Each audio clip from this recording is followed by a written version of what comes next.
Hello, Ray Phoenix here. Welcome to Let's Play Sonic the Hedgehog 2, Part 1. This is yet another obscure game that you've probably never heard of before. It's a sequel to another obscure game you've probably never heard of before. This is Sonic the Hedgehog 2. This game is by all means an improvement over the original Sonic the Hedgehog. It has a much wider range of enemies and obstacles. It has a musical score. It's probably even better than the music to the first game. This game really proves that the Genesis was capable of a lot. People say the Genesis has some of the worst music imaginable. They clearly never played this game. The music and sound in this game is awesome. This game plays a lot faster than the original. The original is known for being a fast-paced game. This game doesn't have as much platforming stuff in it because it's more just simply mindlessly running up hills and running around fast-paced levels, which is what Sonic is supposed to be, and the Genesis does that perfectly. There's no lag at all in this game. The Genesis is perfectly capable of handling the very fast speeds this game. They said it's because the Genesis has blast processing, which was really a myth. I don't think blast processing was really a thing. And this game introduced 3D bonus stages, 3D games in 1992. This is the closest we got to having a 3D game in 1992. Or give us a bonus stage that's vaguely reminiscent of circular shooters, kind of like Gyrus or Tempest or something like that.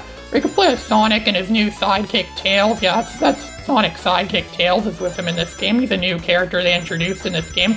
They kind of have like a Batman and Robin relationship where they're like, oh boy, Wonder, and let's fight off some bad guys. That's what Sonic and Tails like. Tails actually does really help Sonic a lot in this game out. Mostly there's a lot of enemies and bosses and stuff. Tails actually is a really big help for Sonic a lot of the time. You can actually go in the options and turn off Tails and make it so you can just play as only Sonic. The game's actually a little bit harder when you do that, and these bonus stages are still nearly impossible to complete. I'm just demonstrating the first bonus stage here to get an idea of how the bonus stages work in this game, because this is pretty awesome, I think, and revolutionary for the time. But these bonus stages are really just a flashy gimmick, something that makes it look like, ooh, look what the Genesis can do. Look what my system can do that your system can't do at home. Yeah, you show it to all the friends at school and be like, yeah, your SNES cannot produce stuff like this. This is something only the Genesis can do. Yeah, it's just a stupid gimmick they threw into this game. And at the end, you're just rewarded with Chaos Emeralds. There's 7 more Chaos Emeralds in this game, unlike the 6 that were in the original.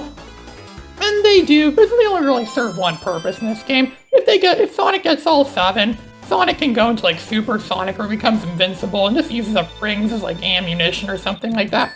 It doesn't serve much of a purpose really, and there is no like normal ending or special ending or good ending, bad ending. There's none of that in this game. Spoiler alert, there's only one ending in this game, and it's a good ending regardless if you get all the Chaos Emeralds. So Chaos Emeralds are kind of useless. It's more of just a way to cheat the game really than anything else. Real men don't need Chaos Emeralds to get through a game like this. A lot of the enemies in this game are similar to the enemies we saw in the first game, but they've been refined and they look more, brighter. This game actually does have a bit of a more of a cartoony aesthetic to it, but this is also around the time too that Sonic was starting to be developed for animated shows. Sonic had a few animated shows. He had the Adventures of Sonic the Hedgehog. I remember watching that show a lot when I was a kid. When I remember it would come on Toon Disney in the late 90s, early 2000s, that's where I would watch it. It was a pretty entertaining show. I think it was really funny. He had perfect early 90s cartoon Saturday morning comedy. Then he had a Saturday AM series, which was very different, which is based more around the Sonic comics. That's where you had the Freedom Fighters, there was Princess Sally, and there's a lot of other characters. And Sonic actually made himself, he really made a name for himself in the comic book world, becoming a, figure in the comics. And the Adventures of Sonic the Hedgehog, I always used to know, I knew that show for a long time, but in recent years I associated the show with Chris Chan, mostly because Chris Chan had to watch that show every day for a week and write down the Sonic Says PSA message, kind of like how G.I. Joe had PSAs at the end of every episode. Sonic the Hedgehog, Adventures of Sonic the Hedgehog did that too, and Chris Chan had to write them all down for a week, and that's how he won the Sega contest, the Sonic contest, where he won a Sega shopping spree, and that's what made Chris Chan give himself a sense of entitlement. And look, Tails just served another useful purpose there. He collected rings for us, so now we got a new one-up. Score in this game is not actually redundant. Whenever you get 50,000 points, every time you get 50,000 points you get a new life. Earning new lives in this game is very easy. Same with continues. It's really easy to earn new lives and continues in this game, unlike the original Sonic the Hedgehog. Look at that, we're already at the first boss. This is actually easier than the first boss in the first game. This Dr. Robotnik in a drill. And another thing about this game too is that each zone in this game only has 2 acts, not 3 like the first game. And we always see Robotnik at the end of the second act. So I hope you like Dr. Robotnik, because we're going to be seeing him a lot in this game. I still think there might be a connection between him and Chris Chan. Maybe the people who made this game knew that Chris Chan would someday become an evil, deranged, autistic man-child that's gonna take over the world, and maybe they intended Dr. Robotnik to be like a prediction of his future or something like that. I still think so. I mean, in recent years, I really have associated Sonic with Chris Chan. I'm starting to think that Chris Chan might be linked to the reason why people associate Sonic the Hedgehog with man-children, and why if you like Sonic at school. I remember when I was in middle school, people used to ridicule me all the time because I liked Sonic the Hedgehog. I'm starting to see why that is. And then again, a lot of them never heard of Sonic before. He was supposedly famous back in the 90s, but he kind of faded away into obscurity, mostly because he's had a lot of bad games in more later years, or games that weren't really that memorable, so people don't really know much about it much anymore. I think I already talked about my other Sonic LP, the original Sonic the Hedgehog, but yeah, Sonic, his name really has been, stained because of people like Chris Chan, and Chris Chan's like a whole lore master, like a whole rabbit hole in itself, and Sonic has a lot to do with that. So I kind of owe this game to the reason why Sonic the Hedgehog, why Chris Chan exists. I also owe this game partially to why my novels exist, because I'm writing novels about Chris Chan. I consider myself to be like the official Chris Chan novelist. But of course, I'm unelected at that position, just like the unelected chairman of the board. And so this is the Chemical Plant Zone. This level might very well have some of my favorite music in the game. Pretty much every song in this game is a piece of music that I, absolutely love. The music in this game, as I keep saying, it is really good. And like I said, the graphics are more vibrant in this game. It's more visually appealing, I think, and there's a lot more detail in Sonic. There's a lot more, lighting detail and things like that. They reused the same sprite Sonic had in the first game, but it looks more refined and more detailed.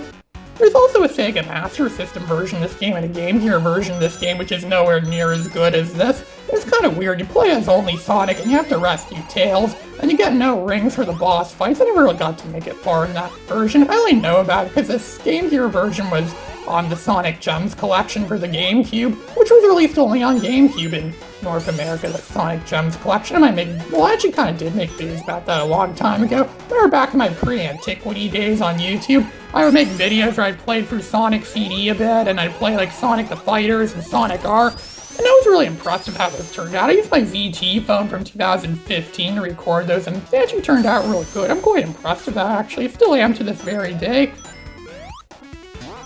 So I'm just collecting a lot of rings. You will still want to pick up as many rings as possible.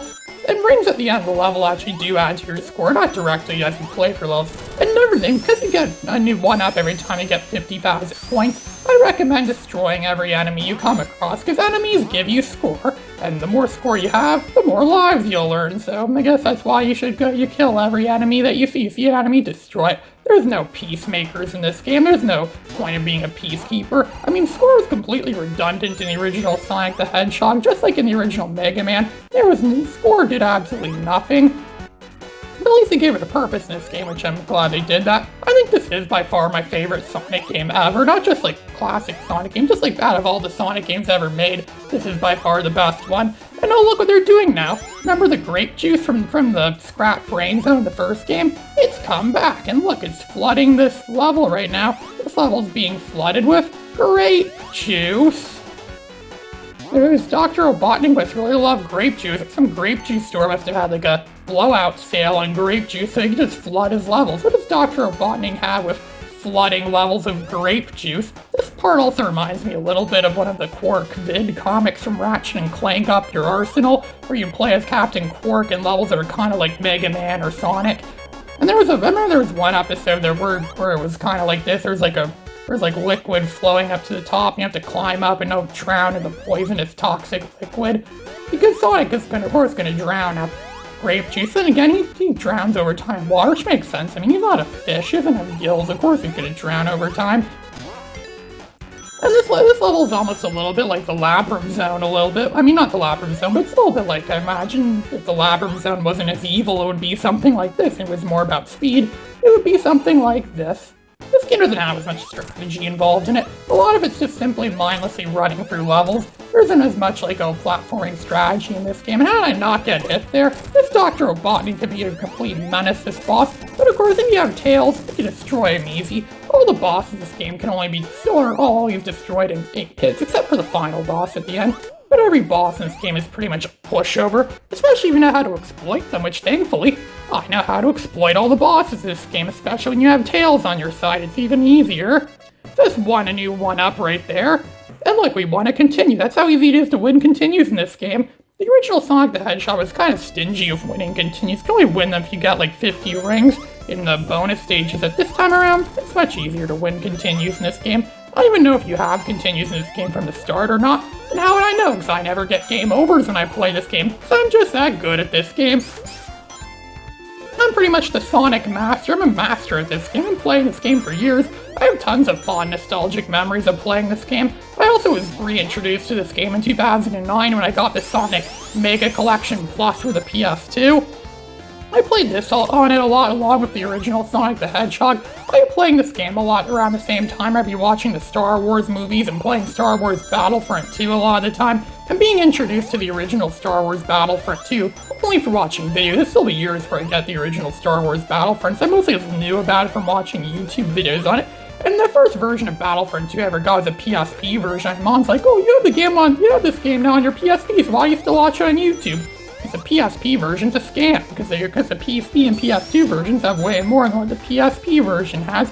Most of what I knew about, I was in the first generation of people that could study video games from watching stuff on YouTube. YouTube was like prime source of where I learned about video games. In fact, one of the first game videos, well, it wasn't the first, one of the first like full like speedruns, I guess you could say it's the first speedrun I ever watched on YouTube, was of Sonic the Hedgehog 2. It was in late 2008. I watched a speedrun of this game. It was like 16 minutes long, I think. It was one video. I was intrigued about how someone could get through an entire Genesis game in only one 16-minute long video, especially back in 2008, because, YouTube wasn't as big back then. There wasn't as much stuff on YouTube back in those days. And my mom didn't even believe me was real. She's like, there's no way someone could get through this entire game in one video, especially 16 minutes. That's impossible. Yeah, go look at speedruns. I guess all speedruns are fake or impossible then if it's impossible, and I don't think it's impossible. This game actually isn't much longer. In terms of length, this game's actually about the same as the original Sonic the Hedgehog. It just seems longer because there's more zones in this game. This game has like 10 zones, I think, or so. While the original only had like 6 zones, I think, if I remember correctly. Sure, it has more zones, but the zones are a lot shorter, they're a lot faster. The levels are a lot shorter in this game too, because the pacing of this game is a lot faster. So it's actually about the same if you add it all up, and this thing we could get through the game in record speed, which I'm pretty fast at this game, because I know this game very well. It's one of my most beaten games ever. I've beat this game tons of times.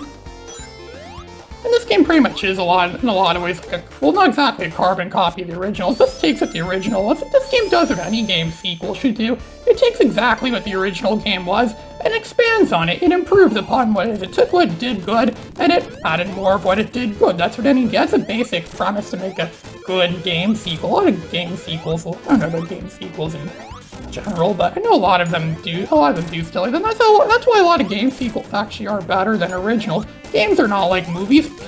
Programmers learn from the mistakes they made the first time around, so they learn to, design games, make them work a lot better. So that's already the end of the third zone. We're almost a third of the way into the game already. Yeah, that's how short this game is. I barely blinked and already a third of this game's life has already flashed before our very eyes. This is Ray Phoenix signing out.